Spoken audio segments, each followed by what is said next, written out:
Radio कनपुरिया FM 90 पर आप हैं गुमनाम मुसाफिर के साथ। सुनो कान लगा के।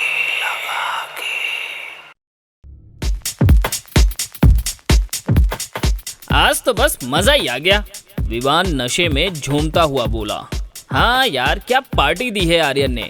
शिवम बोला। अरे संभालो अपने आप को, तुम सबने बहुत ज्यादा पी लिया है। ये रूही की आवाज़ थी। हाँ, अब हमें घर जाना चाहिए, संगीता बोली। गाइस, अगली पार्टी मेरी तरफ से, विवान बोल पड़ा। कौन से होटल में? शिवम ने जानना चाहा। होटल क्यों? मेरे पापा एक फॉरेस्ट ऑफिसर हैं, उनके रेस्ट हाउस में चलेंगे और खूब मज़े करेंगे। क्या कहते हो गाइस? मेरी तरफ से हाँ है, शिवम बोला। हम भी तैयार हैं, रूही और संगीता चिल्लाते हुए बोली। तो ठीक है, डिसाइड हो गया। मैं आर्यन को इन्फॉर्म कर दूंगा। अब हमें चलना चाहिए। और उसके बाद विवान ने गाड़ी स्टार्ट की और धूल उड़ाते हुए ओझल हो गया। विवान, संगीता, शिवम और रूही सभी कॉलेज में पढ़ने वाले युवा थे, जो पढ़ाई कम मौज मस्ती ज़्यादा करते थे, और विवान इनका लीडर था। महीने में 2 बार पार्टी करते थे। आज आर्यन की बारी थी और अब 15 दिन बाद विवान की बारी है। सभी पैसे वाले परिवार से थे। रूही के पापा एक बिजनेसमैन थे और संगीता के पापा पुलिस ऑफिसर। शिवम के पिता एक राजनीतिक पार्टी के सक्रिय नेता थे।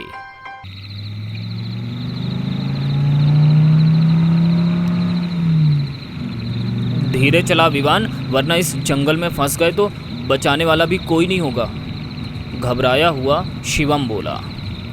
तुम लोग भी कितने डरपोक हो। आज की रात हम इस जंगल के राजा हैं। डैड भी घर पर हैं। आर्यन ने आना कैंसिल कर दिया, पर हम तो फुल एंजॉय करेंगे, लापरवाही से विवान बोला। संगीता और रूही भी पीछे कार में दुबक कर बैठी हुई थी। अगर उन दोनों से प्यार नहीं करती होती ना, तो कभी इस जंगल में कदम नहीं रखती। तभी गाड़ी को बहुत ही तेज का झटका लगा और सब के सब उछल पड़े। ये क्या हुआ? डरते हुए रूही चिल्लाई। लगता है कोई गाड़ी के नीचे आ गया, संगीता की आवाज़ थी। विवान मानो सदमे में ड्राइविंग सीट पर ही जम गया था। कोई भी नीचे उतरने को तैयार नहीं था। आखिर शिवम ने हिम्मत की और दरवाज़ा खोलकर बाहर निकला। संगीता भी उसके पीछे उतर गई। उसने टॉर्च जलाई और शिवम ने फ़ोन की रोशनी। देखा तो गाड़ी के आगे कुछ नहीं था, न गाड़ी के पीछे था और न ही गाड़ी के नीचे। तो आखिर ऐसा क्या था जिससे गाड़ी उछल गई? शिवम हैरान होकर बोला। यहाँ तो कोई नहीं है। तो फिर वो आवाज़ किसकी थी? छोड़ो ना यार, कोई नहीं मरा, फिर टेंशन किस बात की। चलो अंदर बैठो, वरना देर हो जाएगी, पहुंचना मुश्किल हो जाएगा। शिवम गाड़ी में बैठा, साथ में संगीता भी। विवान ने गाड़ी स्टार्ट की। ज़रा सी घरघराहट के साथ गाड़ी स्टार्ट हो गई। अरे वहाँ सड़क के दूसरी ओर कोई खड़ा है, पेड़ों के पीछे, रूही फुसफुसाई।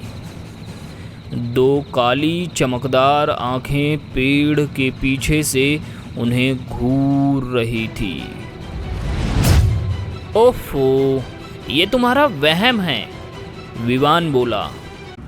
विवान अब संभल कर चल रहा था। सफ़र करते हुए काफ़ी घंटे हो गए थे, लेकिन रेस्ट हाउस का कोई अता पता नहीं था। हम लोग कहीं भटक तो नहीं गए हैं?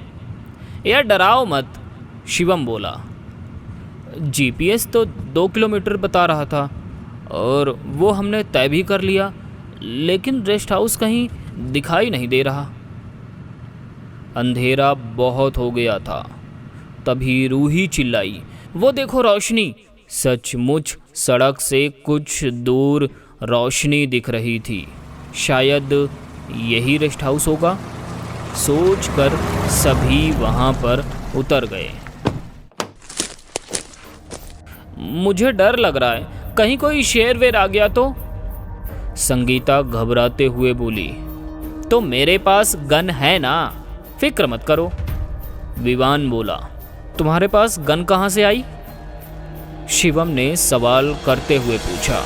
पापा की है यार, ऐसे ही सेफ्टी के लिए ले लिया। तभी बहुत जोरों से बिजली चमकी और उसकी रोशनी में उन्होंने देखा कि सामने 2 घोड़ों वाली बग्गी खड़ी थी।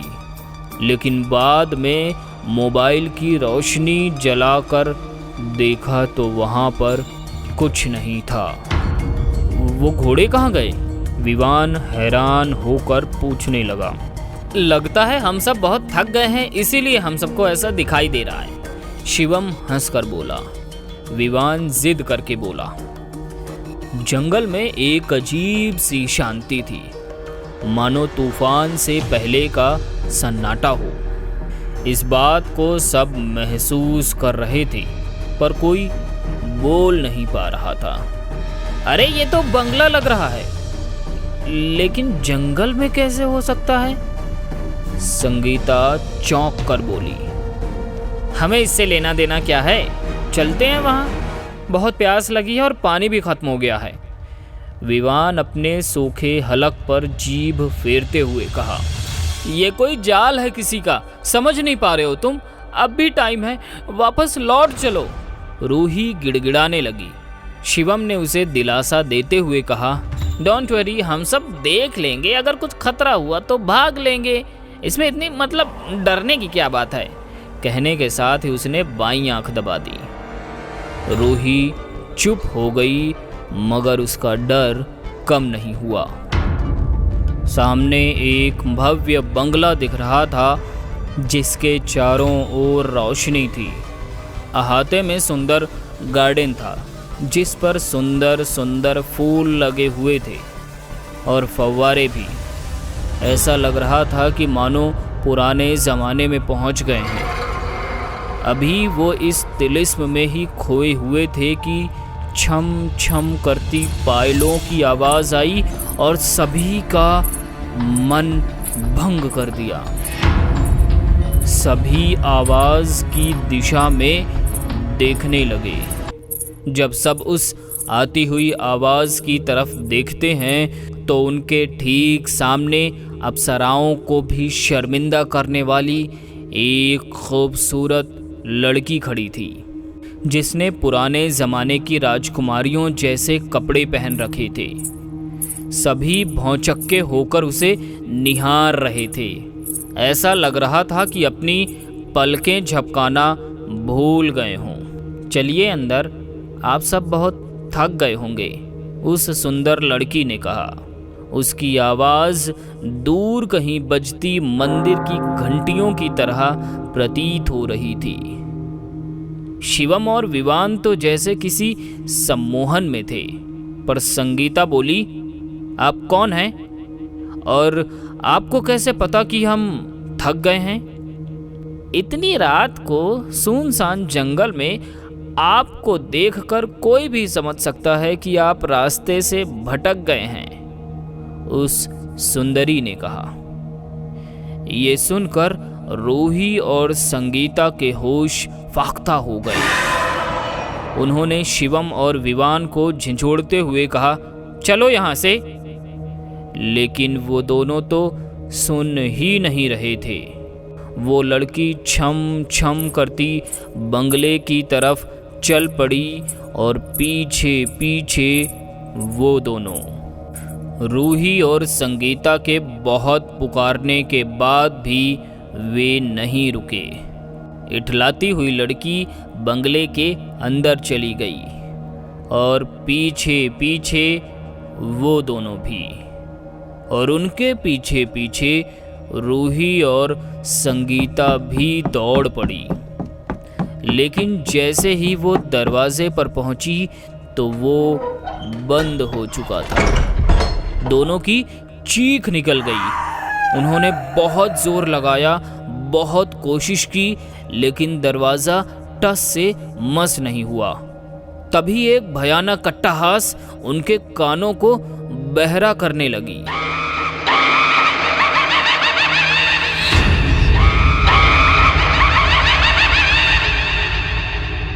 भाग जाओ वरना मारी जाओगी।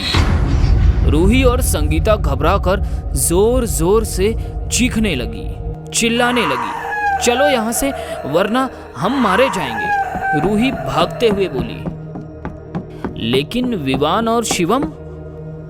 संगीता बोली, पहले अपनी जान तो बचा ले, गाड़ी तक चल। इतना कहकर रूही संगीता को पकड़कर भागने लगी। नहीं नहीं नहीं, हमें उन्हें ऐसा नहीं छोड़ना चाहिए, संगीता रोते हुए बोली। लेकिन रूही बस भागती जा रही थी और मजबूरन संगीता को भी भागना पड़ रहा था। अंदर पहुंचने के बाद विवान और शिवम का सम्मोहन टूटा, क्योंकि सामने नज़ारा ही इतना भयानक था। एक भयानक लंबे और बिखरे हुए बालों वाली, लंबे नाखून वाली चुड़ैल, जिसके नुकीली दांतों पर खून लगा हुआ था, हवा में लटक रही थी और अट्टहास कर रही थी। उनके साथ आने वाली वो सुंदरी का भी रूप बदल गया और वो दूसरी चुड़ैल के पास पहुंच गई। विवान और शिवम ने घबराकर पीछे भागना चाहा, पर दरवाज़ा बंद था। उन्होंने बहुत कोशिश की, लेकिन दरवाज़ा टस से मस नहीं हुआ। एक बार यहाँ जो आता है जिंदा वापस नहीं जाता। तुम्हारे ताज़े खून से अपनी प्यास बुझाएंगी हम दोनों बहनें। इतना कहकर वो जोर जोर से हंसने लगी।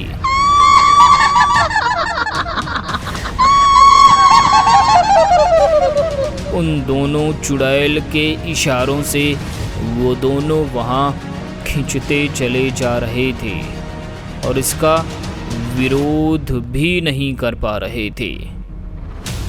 जैसे जैसे वो दोनों उन चुड़ैलों के नज़दीक जा रहे थे, उनकी धड़कनें और सांसें बढ़ती जा रही थी। और जैसे ही उन दोनों चुड़ैलों ने उनकी गर्दन में दांत गड़ाने की कोशिश की, तो एक जोर से धमाके के साथ वो दोनों दूर छिटक कर गिर पड़े।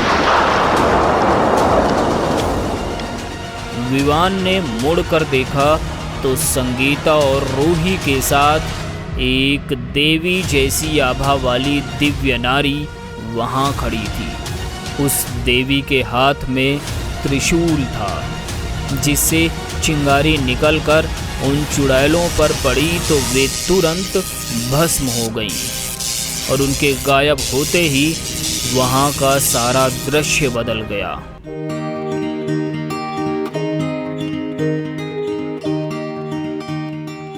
वे जंगल में अपनी गाड़ी के पास खड़े हैरान थे। तुम दोनों ठीक हो? संगीता ने पूछा।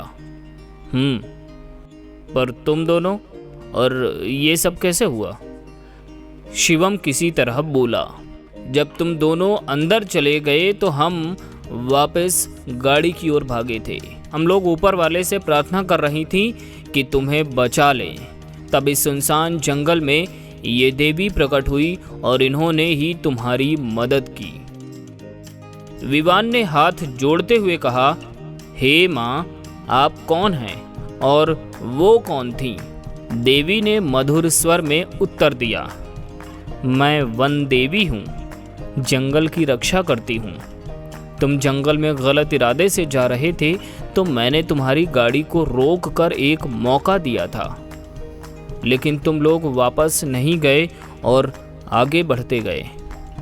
थोड़ा विराम देकर वो मुस्कुराकर बोली, ये दोनों श्रापित चुड़ैलें थी। पिछले जन्म में ये दोनों जंगल में आने जाने वाले मुसाफिरों को लूट कर मार देती थी। एक बार इन्होंने एक ब्राह्मण को लूट कर मारना चाहा, लेकिन मरते हुए उसने अनंत काल तक चुड़ैल बनकर भटकने का श्राप दे दिया। अपने कर्मों के अनुसार ये इस जन्म में चुड़ैल बनी, पर अपनी आदत से बाज नहीं आई, बल्कि और ताकतवर हो गई और आज इनका अंत हो गया। मैंने तुम्हारी जान इसलिए बचाई है क्योंकि तुम्हारे पिताजी ने इस जंगल की तन मन धन से रक्षा की है और जंगल को हमेशा हरा भरा बनाने में लगे रहते हैं। इसी वजह से ये चुड़ैलें उनके पास कभी फटक नहीं पाईं। ये सुनकर शिवम और विवान को अपने कर्मों पर बहुत शर्मिंदगी महसूस हुई। उन्होंने देवी से माफ़ी मांगी और देवी आशीर्वाद देकर अंतर ध्यान हो गई। वे चारों गाड़ी में बैठे और वापस शहर लौट आए। रेडियो कंपुरिया 90.4 सुनो कान लगा के।